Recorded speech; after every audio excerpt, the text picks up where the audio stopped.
Will, can you solve it for me? Because what you just hit on, unexpectedly, okay, what you just hit on is like one of the greatest sources of discontent I have, and many people I talk to, which is this. I want to live a decent life, right? I live in a high cost of living area. So in order to do that, I have to work. There's a lot of options, but a common one is work at a job, and it's got a lot of stress in it. And because in order to make the money, you have to have that. And what many of us around here realize is we don't matter. We don't matter. There's somebody is, a lot of people have heard this quote, but your company will write your job description before your family will write your obituary if you die. You know what I mean? And so how in this construct can we have not evolved to be like this?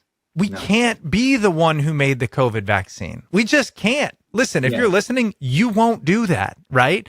It's just odds. I don't know how then to give hope to anyone listening if we are in a world that almost makes it impossible to ever be content with our status. Okay, so there are a few things to say about that. Like, I totally hear what you're saying, and I agree. But I think there are a few things that are kind of give us a bit of optimism and a bit of hope. Good. The first thing is that your job doesn't have to be your only status game. And in fact, in the book, I recommend, slightly hypocritically, but I recommend playing multiple games. And I recommend that not because I'm good at that myself, but because that's what the data suggests, is that people who have multiple sources of status are much happier and much more emotionally kind of regulated. They have less highs and lows. They're much more stable. So play many games. Your job doesn't have to be your main status game. Of course, if you take no value from the job that you're doing, that's bad. That there's going to be a certain amount of misery in your life, but that doesn't have to be your whole life. Right. A hobby is a status game. A religion is a status game. Since I've written the book, I became very conscious that I only have one status game, and that's being a writer, which makes me very vulnerable to anything that goes wrong. I freak out and say, it's like the end of the world.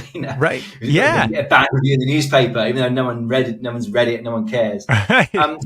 So I've taken up cycling, and I noticed that I was cycling, but as soon as I started logging my rides on an app, and I could see my numbers, I started playing status games with myself. Well, I've done that, this week. Next weekend, I'm going to do that. And I'm now looking forward to the weekends. I've got this other source of, even though it's not a game with other people, it's like playing Sudoku. You're kind of playing it with yourself. That's another source of status. I'm also volunteering. I'm going to start volunteering at a national, kind of well-known national charity. I've got an interview there on September the 11th.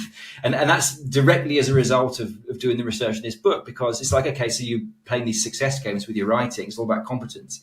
But where's your virtue status? Like, I'm not a parent.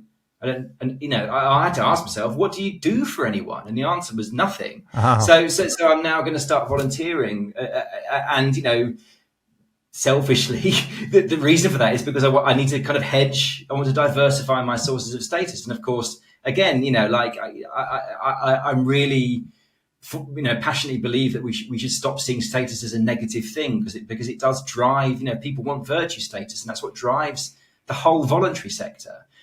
Charities compete with other charities to be the most helpful. Right. So that's status too. That's just virtue form of status. And so other people benefit from that. So yeah, your job doesn't have to be your only status game. And the final thing to say about that is that you should never feel that you're competing with the whole world, because that's not true. You're competing with the people immediately around you. You're kind of playing a game with a subset of people.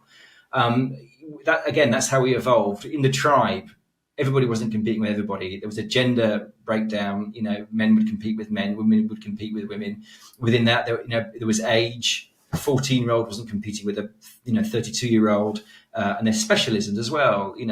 There's a warrior game and a hunter and a storyteller game and a sorcerer game and a whatever. So we're always, and that's why somebody who's working as an office cleaner can be happy.